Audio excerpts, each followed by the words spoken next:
ඔබ සුදු පැහැයට කැමති කෙනෙක්ද? නැත්නම් සුදු ඇඳුම්, සුදු කාමර, සුදු මල් ಜಾති, නැත්නම් සුදු පාටින් සැරසුණු දේවල් ඔයාව ආකර්ෂණය කරනවාද? අද අපි කතා කරන්නේ සුදු පැහැ පිළිබඳව මනෝවිද්‍යාත්මක පැතිකඩ ගැන. වර්ණයක් විතරක් නෙවෙයි, සුදු පැහැ මිනිස් මනසට බලපාන ආකාරය ගැනත් අපි අද බලමු.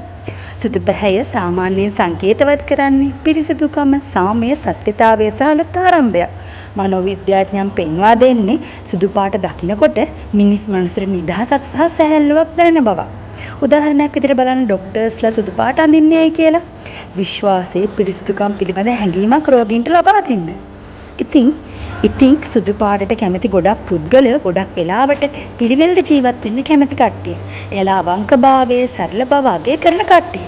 අලුත් ඉලක්ක සහ ආරම්භයන්ට කැමති අය. එයාලා ගැටුම් වලට වඩා සාමකාමී විසඳුම් හොයන කට්ටිය තමයි. හැබැයි සුදු පැහැ තවත් පැත්තක් තියෙනවා. ඒ කියන්නේ අධික ලෙස සුදු වර්ණයට කැමති නම් අධික පරිපූර්ණත්වයක් සොයන බවක් නිරූපණය කරන්න පුළුවන්.